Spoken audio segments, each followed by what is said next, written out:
Good evening everyone, my name is Lewis. Welcome back to the channel. I hope I find you all in good health.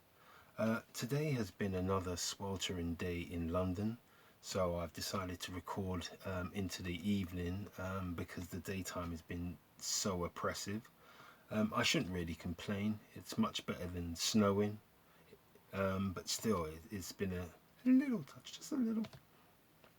So, yeah, meanwhile you kind of listen to me and watch beads of sweat roll down the side of my head and face. I'll continue with this today's review. As per usual, I've taken 3 albums from my collection which I've been listening to recently. I'm going to talk about each album in turn and why I would recommend each album to you. So first of all is a 2013 release, but I believe it was probably recorded in 69-70, and it's by the Michael Garrick Trio, and the album is called Prelude to Heart is a Lotus. Sorry about the glare. That's a really nice cover. It shares some similarities with the Blue Note kind of style, but I think it's something in and of itself, and I really like it. It's beautiful. So this is an interesting and rewarding thought experiment in both poetry and jazz combined. Um, if I was to guess, there's probably a strong chance that I'm just, talking off the top of my head and none of it will make sense. But the inspiration from this album came from some source such as Chaucer's Canterbury Tales, because it's got a kind of like humorous undertone to a lot of the compositions, in my humble opinion. Um, but yeah, you will notice immediately from that statement that, well, what I'm going to follow with is that the harpsichord is a key motif and the central instrument on at least a couple of the tracks on this album. And that's an instrument which came into prominence probably a couple of 100 years after Canterbury Tales was first published. So typical of me, my kind of like thesis on why this album came to be and what its intentions were completely unravels at the first hurdle. So I do apologize, but I try to connect the dots and it failed miserably. Um, I would say though, if you are into the American black jazz sound, that's where your taste lies predominantly. You'll probably be slightly jarred by this album. Not to say it's no good or anything, it really is, but it's a different. It's on the fringes of jazz. If you're into the American sound, you'll probably find this one to be not avant-garde, not quite modal. It's just doing its own thing, but it's a beautiful sound. I've got quite a few albums which cover this sort of range, but yeah, I really enjoyed it. But it may not be to everyone's taste. Um, this is a work of beauty, in my opinion, but not of innocence. And even with the light in tone compositions, there still remains a sinister undertone to a lot of the compositions on this album. Um, it's an album which demands that it is taken not only seriously but um, considered over several listenings. Um, it's a piece of nuances. So if you're not the most patient type, again, you might be slightly jarred by this album and think it's a little too full of itself. I don't think that. I think it's a really good album and I'm super happy I've got it. So the tracks that I would recommend from this album is Heart is a Lotus, Song by the Sea, and Little Girls. And the notables on this album, in my opinion, is Ian Carr on trumpet, Coleridge Good on bass. I think that's a superb name, Coleridge. And Jim Phillip on flute. Really solid album there. Super glad I own it. Check it out on YouTube or one of the streaming sites. Yeah, it may be something that you might, want to take a punt on and add to your collection. Okay, that's the first one. The second one today is a slightly controversial album, just from my own personal point of view, and that's the 1978 release of Hiromasa Suzuki's Trio. And the album is called Primrose. This is a piano jazz album. Yeah, let me just try and fix that glare. Yeah, I like this album. I'm going to say, like, from the outset, I liked it. I'm not saying it's not without faults, but I'm also saying that I really, really like it. Perhaps I was influenced by the superb artwork on the cover of this album. I did get an overall feel of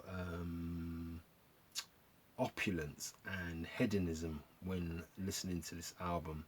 It's a piece of fun. It really is. It's an enjoyable experience. But there are some problems with this album, and for as much as I like it, I'd like to share some of my issues with it. Although well performed, the trio kind of come across, and I mean no offense by this, they come across like a very good house band. But that's not to say that they don't know their worth or how good they actually are. They're just a very good house band. And you know, there is a gap between them and the best of the best, but that's not to say that this is anything to be sniffed at. But yes, realistically, it's an enjoyable ride. I'm not going to knock it. I thoroughly enjoyed my time with it. I'm glad I got it in my collection. It's just there is a noticeable gap between the quality on show here and with some, well, probably, you know, the other two albums I'm gonna introduce and show to you on this particular episode.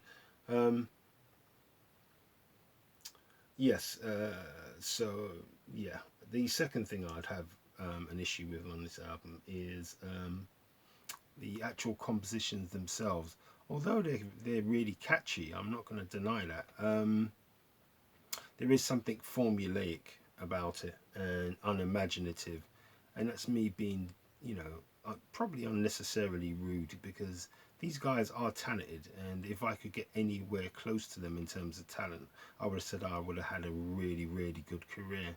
It's yeah, yeah, it's very good, but it's not elite level. Yeah, I've got to be honest about that. So overall, this album, and there's several albums in my collection which occupy a similar kind of space in terms of I really enjoy them, but the danger is with these particular albums, the more I listen to them, the more faults I find with the actual albums themselves, and therefore they slide down my preference list. And sometimes it's justifiable, sometimes it isn't. I think on this occasion, yeah, I'm always going to like it. It does speak to me to a certain extent.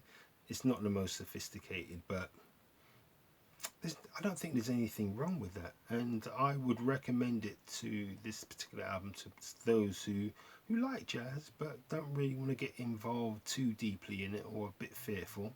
This is a you know, a nice launching pad. It really is. It's a piece of quality, but as I said, it's just not elite level. So the tracks that I would recommend from this album would be Discharge, Early Summer, and Hornet, which is absolutely fantastic, that particular track. The notables on this album would be Steve Jackson on drums. So yeah, again, beautiful cover, nice packaging, everything about it was really nice. It's just not elite level, and I'm going to say what it is, but I'm not going to say that it, you know, it's not worthy of consideration in anyone's jazz collection. So the third and final album today is a 1964 release by Garrick, Moncur III, and the album is called Evolution. There you go. Sorry about the glare. Yeah, I really like this cover. It's got that typical kind of like Blue Note kind of vibe to it. It's different, and although I've owned this for years, I didn't play it that often for whatever reason, and I can't think of what the reason was. So it's been marvelous revisiting it, and yeah, getting reacquainted with it, because it certainly is um, a worthy member of my collection of jazz vinyl. I'm super pleased to have it. This is an album of energy and charisma, and it strikes me as really significant that the compositions on this album are done in a entirely selfless way by its creator, and that is Mr. Moncur. Um, yeah, it's as the trombonist, and you would have thought he would have put a bit more. Um, he would have formed more like a greater portion of his compositions with his own solo work, but no, he was selfless. The band and its members, and making the tune sound as best as possible came first, and his own personal musicianship took it second place. But I'll talk about that in just a second. um,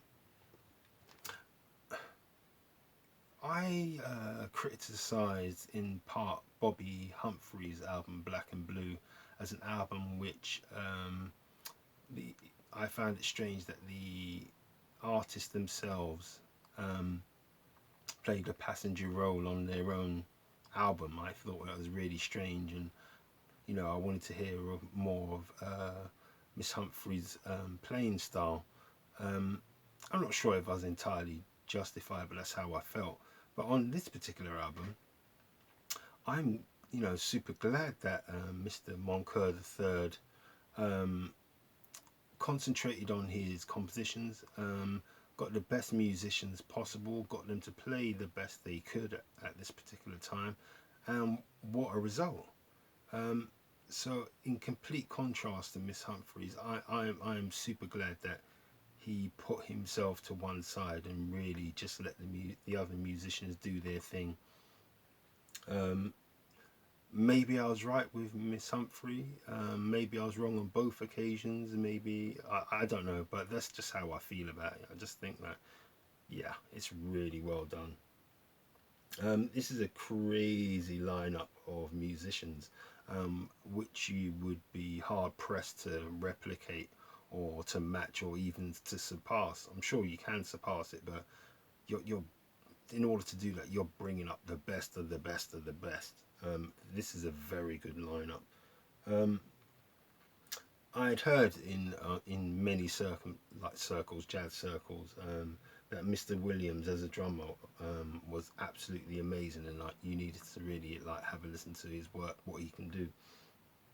And I thought like, okay, I'll get around to it. Whoa! On this album, um, Mr. Williams plays drums in a way that I've never truly heard before. Yeah, I've got quite a few jazz albums and I've heard a lot of drummers, but there's something about what Tony Williams is doing here where I had to, really just take a step back and go, whoa, that's unbelievable. It's the effortlessness of where he trades tempo and power, and he can do it seamlessly throughout the same tune. So you think you may know where the drum rhythm's going, but he would do something either by injecting a bit of power, so it's more of a thud, um, or he just speeds up, and it's like it's done in such a lot of drummers can do one or the other.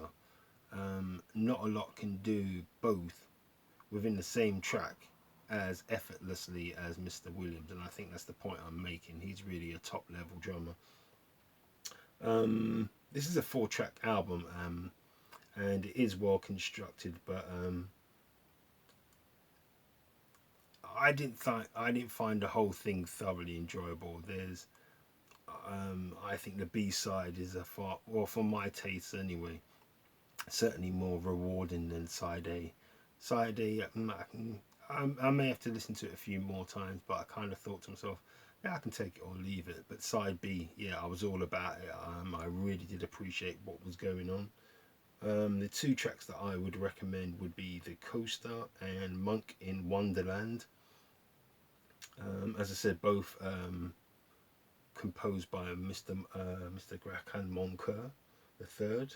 Notables on this album are Lee Morgan on trumpet, Jackie McLean on sax. He's a gentleman I really need to look into his back catalogue, because he seems to have done a lot of work. For whatever reason, in terms of purchasing patterns, whenever his work becomes available, I seem to miss out on it. I seem to pick other things, but I really need to make a conscious effort to check out his stuff. Bobby Hutcherson on vibes, and Anthony Williams on drums. As I said before, an absolute genius. So, sorry that the video dragged on for so long. All three albums should be available on one of the streaming sites or another. Check them out, check out those tracks, see what you think, see if they fit in with your particular collection. It's been an absolute pleasure to share another three albums with you today. Happy listening. I hope you enjoy them. And you know, I'm hoping that at least one or two may enter your collection. Please don't forget to subscribe, like, share, and comment down below.